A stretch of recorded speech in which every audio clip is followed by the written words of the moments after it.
નમસ્કાર ખેડૂત મિત્રો, ગુજરાત સરકાર દ્વારા ફળ પાકોના વાવેતરમાં સહાય માટે આઈ ખેડૂત પોર્ટલ અત્યારે ખુલ્લું મૂકવામાં આવેલ છે, તો એની આપણે વિગતવાર ચર્ચા કરીશું. ખેડૂત મિત્રો, કયા કયા ઘટકમાં સબસિડી આપવામાં આવશે, બીજું કે ઓનલાઈન અરજી ક્યાં કરવી, ક્યારે કરવી અને કેવી રીતે કરવી, એની સંપૂર્ણ વિગત આપણે આ વિડીયોમાં જોવાના છે. ત્રીજું કે ઓનલાઈન અરજી કરવા માટે કયા કયા ડોક્યુમેન્ટ જોઈશે, ઘરે બેઠા તમે ઓનલાઈન અરજી કેવી રીતે કરી શકો છો અને અરજી કર્યા પછી ક્યાં જમા કરાવવાની છે અરજી, એની વિગતવાર આપણે ચર્ચા કરીશું. તો મિત્રો, વિડીયોને અંત સુધી જોજો અને વિડીયો ચેનલને સબસ્ક્રાઈબ ના કરી હોય તો મિત્રો નીચે આપેલ બેલ આઇકન પર ક્લિક કરજો, ચેનલને સબસ્ક્રાઈબ કરજો અને વિડીયો ગમે તો મિત્રો બીજા મિત્રોને પણ શેર કરજો. તો મિત્રો, વર્ષ 2024-25 માટે બાગાયત ખાતાની વિવિધ સહાય યોજનાઓનો લાભ મેળવવા માટે ગુજરાત સરકારે એક પ્રેસ નોટ જાહેર કરી છે. આ ખેડૂત પોર્ટલ ઉપર તારીખ 1/10/2024થી 15/10/2024 સુધી તમે અરજી કરી શકશો. હવે મિત્રો, કયા કયા ઘટકમાં અરજી માટે ખુલ્યું છે એની આપણે વિગતવાર ચર્ચા કરીએ. તો આંબા તથા જામફળ ફળપાકની ઉત્પાદકતા વધારવાના કાર્યક્રમમાં પણ સબસિડી મળશે. આંબા તથા લીંબુ ફળપાકના જૂના બગીચાઓને નવસર્જન કરવા માટે સહાય મળશે. પછી ડ્રેગન ફ્રૂટમાં વાવેતર માટે મળશે. ટીસ્યુ કેળ ફળપાક ઉત્પાદકતા વધારવાનો કાર્યક્રમ, એમાં પણ સહાય મળશે. પછી હોર્ટિકલ્ચર ડેવલપમેન્ટ કાર્યક્રમ માટે, પછી ટીસ્યુ કલ્ચર ખારેકની ખેતીમાં સહાય માટે છે, એમાં પણ સહાય મળે છે. નાળિયેરી વાવેતર વિસ્તાર સહાય એ યોજનામાં પણ સહાય મળશે. પપૈયા ફળપાક ઉત્પાદકતા વધારવાનો કાર્યક્રમ, એમાં પણ સહાય મળશે. તદુપરાંત ફળપાક પ્લાન્ટિંગ મટીરિયલમાં સહાય પણ મળશે. વધુ ખેતી ખર્ચવાળા ફળપાકો સિવાયના ફળપાકોમાં પણ સહાય મળશે. શાકભાજી પાકોમાં પ્રાકૃતિક કૃષિને પ્રોત્સાહન આપવા માટે પણ સહાય આપવામાં આવશે.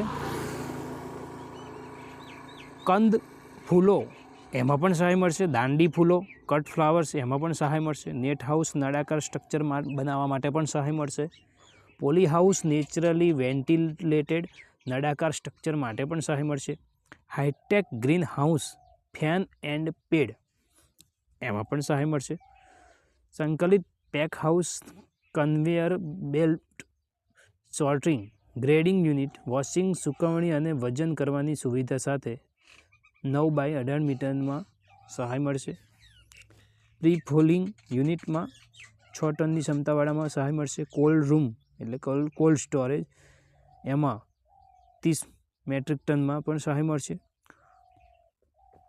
કોલ્ડ સ્ટોરેજ બાંધકામ વિસ્તરણ અને આધુનિકીકરણ માટે પણ સહાય મળશે.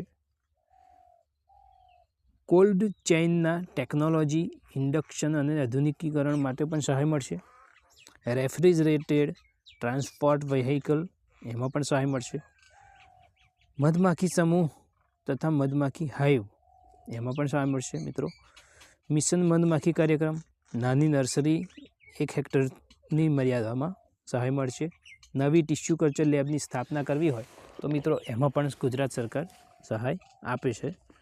તો મિત્રો, આ રીતે તમામ ઘટકોમાં અરજીનું પોર્ટલ ખુલ્યું છે. તો મિત્રો, જે પણ ખેડૂત મિત્રો બાગાયત ખાતાની યોજના હેઠળ લાભ મેળવવા માગતા હોય તેવા ખેડૂત મિત્રોએ અરજી કરવા વિનંતી છે, જેની નોંધ લેવા સૌ ખેડૂત મિત્રોને જણાવવામાં આવે છે. તો મિત્રો, આ એક પ્રેસ નોટ છે. તો મિત્રો, જે પણ ખેડૂત મિત્રોએ બાગાયતી પાકોમાં તમારે સહાય મેળવવા માગતા હોય તો ઓનલાઈન અત્યારે ઘટકો માટે ઓનલાઈન અરજીનું ચાલુ છે. તો મિત્રો, અરજી ક્યાં કરવી, કેવી રીતે કરવી, એની સંપૂર્ણ વિગત આપણે આગળ વિડીયોમાં ચર્ચા કરીશું.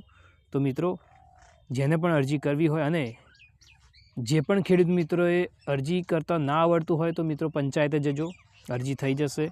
અથવા તો તમે જાતે પણ કરી શકો છો, એ પણ વિડીયો મેં મૂકેલો છે ડિસ્ક્રિપ્શનમાં, બરાબર છે. તો મિત્રો, આગળ આપણે વિડીયોમાં ચર્ચા કરીશું કે અરજી ક્યાં કરવી અને કેવી રીતે કરવી, એમાં કયા કયા ડોક્યુમેન્ટ જોઈશે, એની મિત્રો આગળ ચર્ચા કરીએ. તો મિત્રો, આભાર.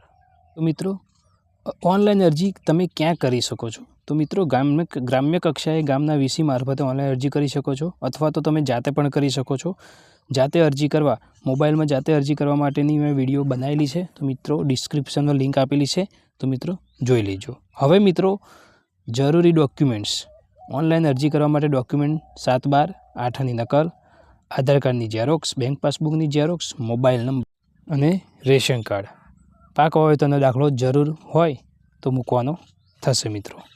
વિડીયો ગમ્યો હોય તો મિત્રો લાઈક કરજો, શેર કરજો અને ચેનલને હજુ સુધી સબસ્ક્રાઈબ ના કરી તો મિત્રો ચેનલને સબસ્ક્રાઈબ કરી દો અને જોડેના બેલ આઇકન પર મિત્રો પ્રેસ કરજો તો મિત્રો આવી નવી નોટિફિકેશન મળતી રહેશે.